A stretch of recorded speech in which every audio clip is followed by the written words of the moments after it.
curso e aprendizagem. CIPA Segurança. Formação de cipeiros conforme NR5. Objetivos do curso.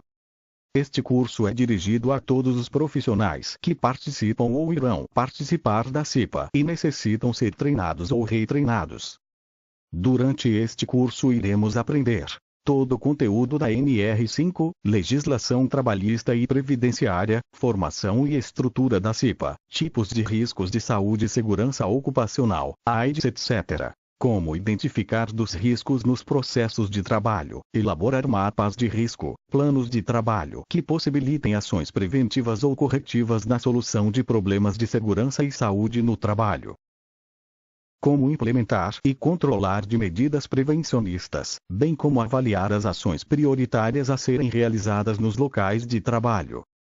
Como realizar verificações periódicas nos ambientes, visando a identificação e correção de riscos para a saúde dos trabalhadores. Como avaliar metas fixadas em planos de trabalho, divulgar aos trabalhadores informações relativas à segurança e saúde no trabalho, promover campanhas de prevenção de acidentes de acordo com a NR5, etc. Conteúdo programático. Módulo 1. Introdução, conceito, significado da CIPA, acidentes e doenças do trabalho, reflexão sobre 11 de setembro, acidentes do trabalho, catástrofes em doses homeopáticas. Módulo 2. Legislação trabalhista e previdenciários, Comissão Interna de Prevenção de Acidentes CIPA, consolidação das leis da Previdência Social, lesão corporal, acidente do trabalho, contaminação, benefícios da Previdência, aposentadoria, prerrogativa do INSS, reabilitação. Módulo 3.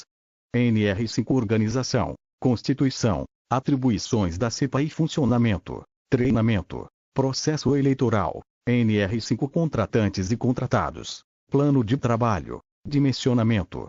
Módulo 4. Princípios de higiene do trabalho e de medidas de controle e risco, proteção individual, NR6 equipamentos de proteção, noções sobre acidentes e doenças do trabalho na empresa, Portaria 25, riscos físicos, limites de tolerância, ruído, OEP, vibrações, radiações. Módulo 5. Riscos ergonômicos. Módulo 6. Iluminação, riscos de acidentes, verificação de segurança, conclusão, plano de ação, ciclo da verificação de segurança, processo de trabalho. Módulo 7. Mapeamento de risco, etapas de elaboração, variações do mapa, metodologia de investigação e análise de acidentes e doenças no trabalho, conceitos, causas, condição insegura. Módulo 8.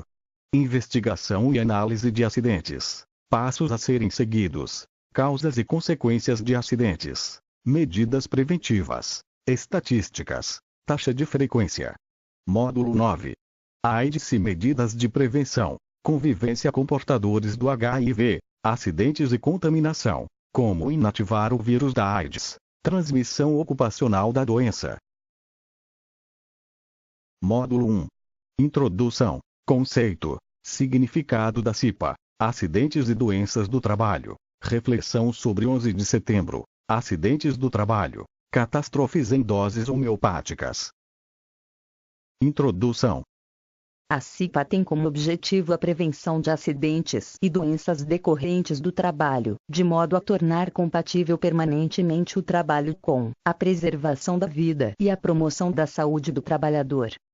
Este treinamento tem como objetivo atender a norma regulamentadora NR5, Comissão Interna de Prevenção de Acidentes, CIPA, aprovada pela Portaria número 3.214 de 8 de junho de 1978, do capítulo 5 do título 2, da Consolidação das Leis do Trabalho, relativas à segurança e medicina do trabalho, e redação dada pela Portaria número 8, de 23 de fevereiro de 1999.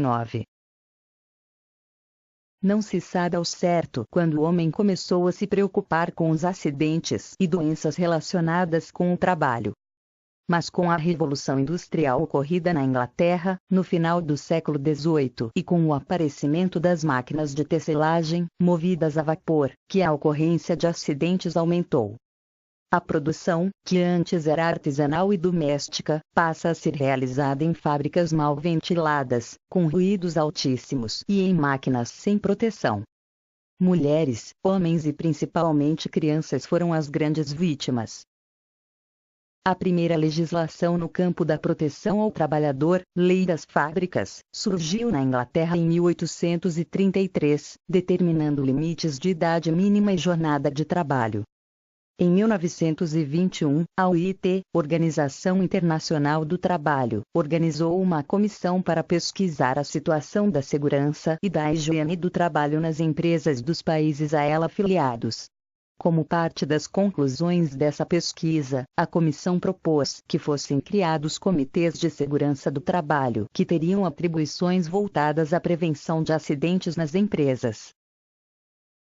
A OIT expediu aos governos dos países membros para que legislassem sobre a criação de comitês de segurança do trabalho, sugerindo que fossem tornados obrigatórios em empresas com 25 ou mais empregados. Alguns países adotaram os comitês já nos anos 20, outros só mais tarde. Só em 1944 que o governo brasileiro adotou a recomendação da OIT, através do Decreto-Lei nº 7.036, de 10 de novembro, que trazia o seguinte enunciado no seu artigo 82.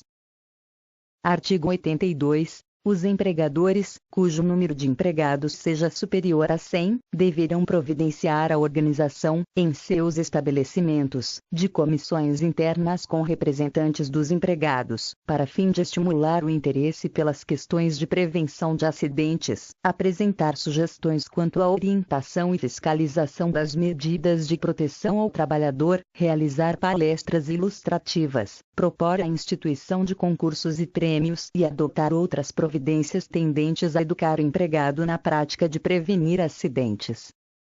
No Brasil, onde a industrialização tomou o impulso a partir da Segunda Guerra Mundial, a situação dos trabalhadores não foi diferente. Nossas condições de trabalho mataram e mutilaram mais pessoas que a maioria dos países industrializados do mundo.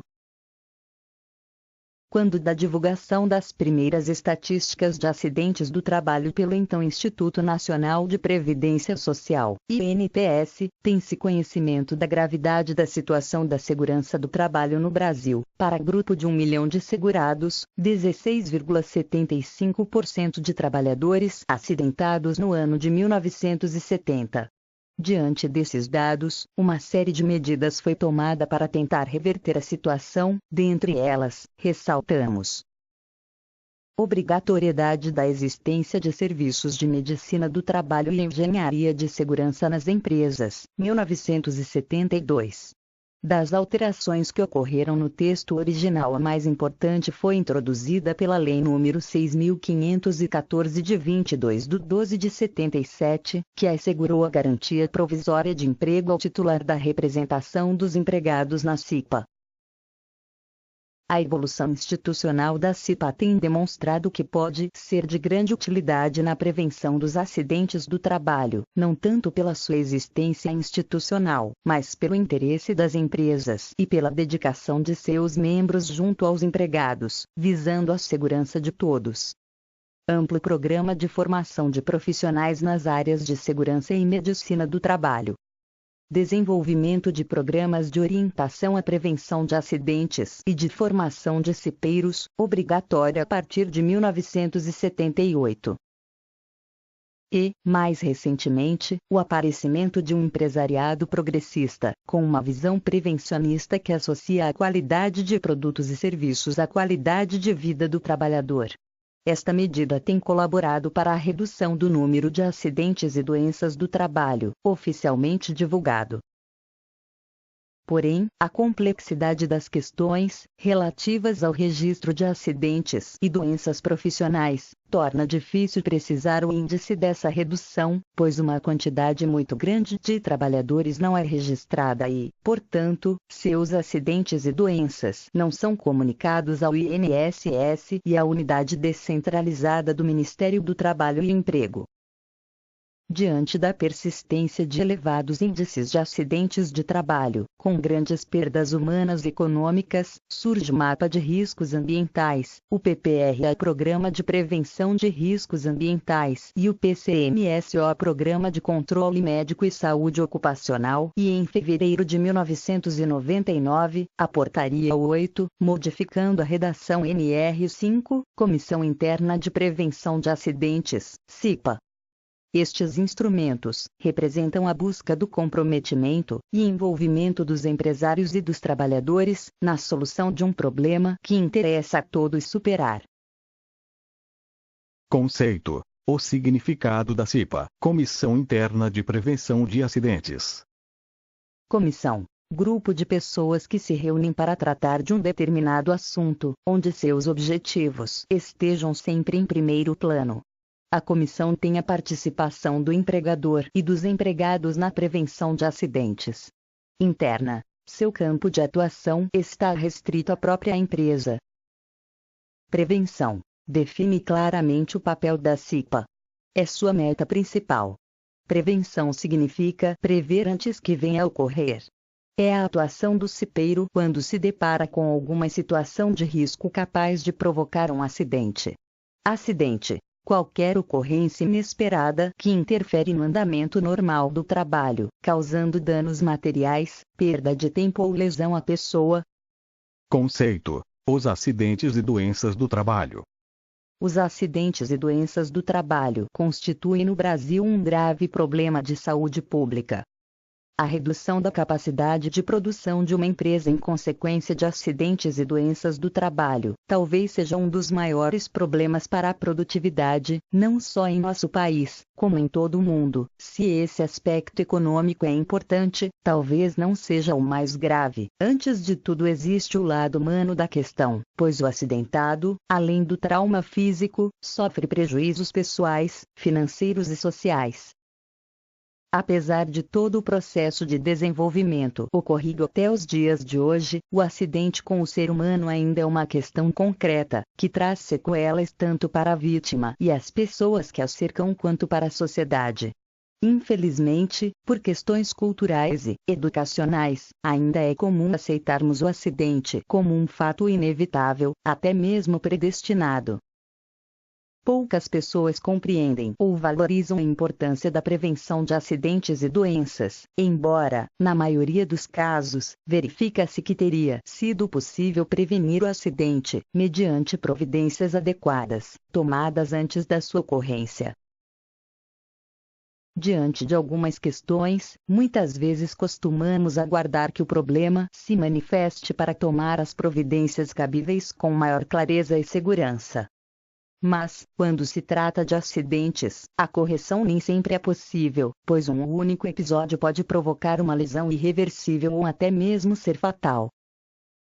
Este treinamento tem como objetivo despertar o interesse e a consciência de todos os que estejam dispostos a prevenir acidentes e doenças, não só os que ocorrem nos ambientes de trabalho, como também os domésticos, de tráfegos e de locais públicos. Reflexão sobre 11 de setembro de 2001. Acidentes do trabalho. Catástrofe em doses homeopáticas. No dia 11 de setembro de 2001, o mundo assistiu, perplexo e temeroso, à destruição de dois símbolos norte-americanos, o World Trade Center e o Pentágono, os quais foram vítimas de uma ação sem precedentes na história. Como resultado, além do brio, do orgulho feridos, da sensação de insegurança, o fato deixa um saldo de 6.000 vítimas entre mortos e desaparecidos. Numa reação dinâmica e ágil, a opinião mundial se mobiliza, recursos significativos são disponibilizados, 40 bilhões de dólares, estratégias são discutidas, planos são alinhavados e um arsenal de poder destruidor é mobilizado, a começar pelo desejo de vingança.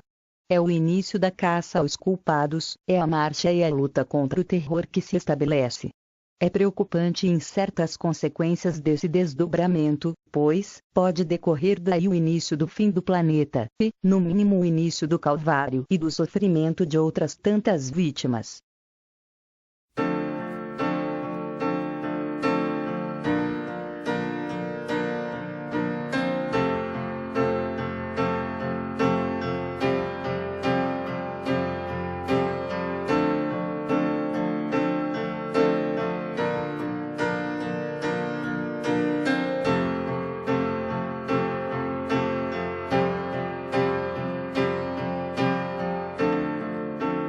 Come up to meet you, tell you I'm sorry.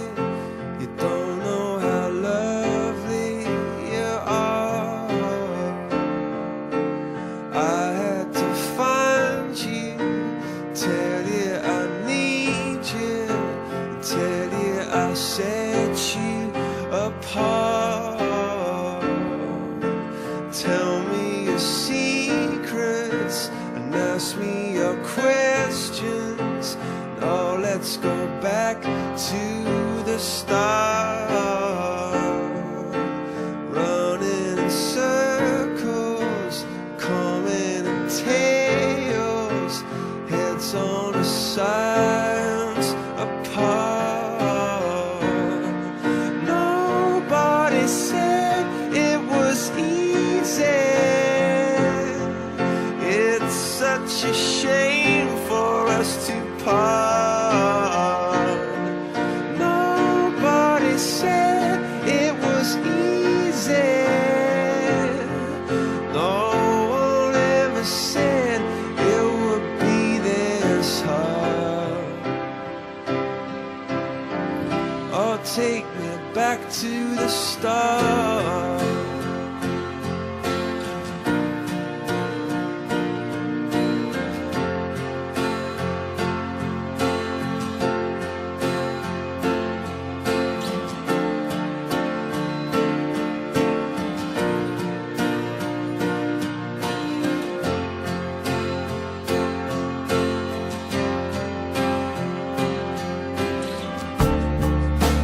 I was just guessing,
Estimativas globais de acidentes do trabalho fatais. Epidemiologia. Fatores causais. Número de mortes. Porcentagem. Câncer, 456.240 mortes. 34,7%. Doenças cardiovasculares e cerebrovasculares, 200.025 mortes. 15,2%. Doenças respiratórias crônicas, 275.000 mortes. 20,9%. Pneumoconiose, 36.000 mortes. 2,7%. Doenças do sistema nervoso, 12.080 mortes. 0,9%. Desordens renais, 13.100 mortes. 1,0%.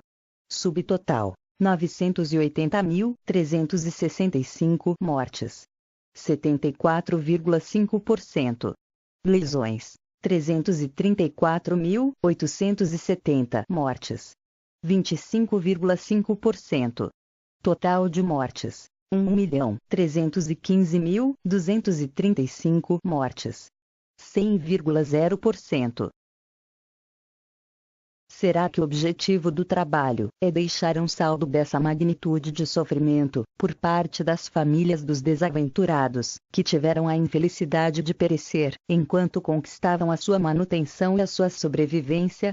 Será que esse número de vítimas, que corresponde a mais de 200 vezes o número de vítimas do World Trade Center, não merece uma reflexão e uma ação global? Será que essas perdas não são tão danosas e catastróficas quanto aquelas que assistimos recentemente? Sem a pretensão de atribuir valor à vida e ao sofrimento decorrente. Quanto custa para a sociedade essas perdas? A mesma fonte dos dados da tabela anterior afirma que as perdas por acidentes do trabalho e doenças ocupacionais no mundo são estimadas em 4% do PIB. Produto Interno Bruto, na forma de absenteísmo, tratamento médico e benefícios previdenciários. Aqui na parte de baixo do Equador, especificamente no Brasil, as estatísticas do INSS mostram que temos anualmente quase 4.000 óbitos e 15.000 inválidos ou incapacitados, como consequência de acidentes do trabalho. Isso é o correspondente a uma catástrofe como o World Trade Center, a cada 18 meses em termos de vidas perdidas, e a cada 4 meses em termos de inválidos e incapacitados. A diferença é que esta catástrofe ocorre de maneira disseminada, e a frieza dos números e das estatísticas não causam o mesmo impacto, e nem recebem atenção da mídia, com a mesma intensidade, que merecem os episódios catastróficos, de consequências concentradas. Será que esse fato não merece uma parcela da atenção que está sendo dedicada ao episódio mencionado? E a tantas outras catástrofes que acontecem mundo afora? Será que não dispomos de meios e instrumentos adequados para minimizar essa dor? Que chora em todos os cantos desse país. Sem carpideiras.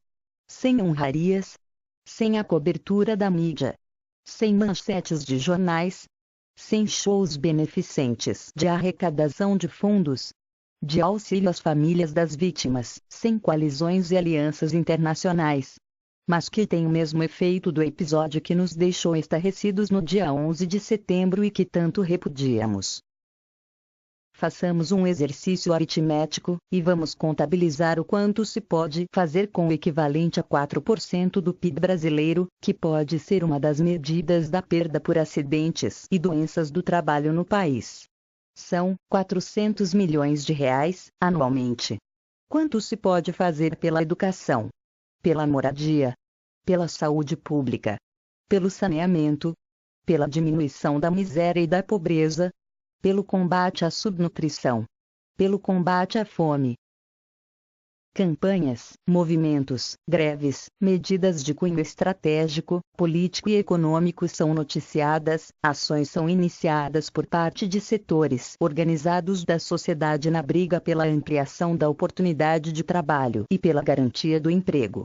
Porém, além de perseguir a garantia de emprego, precisamos garantir a vida e a integridade das pessoas no trabalho, sem o qual não precisaremos sequer do emprego.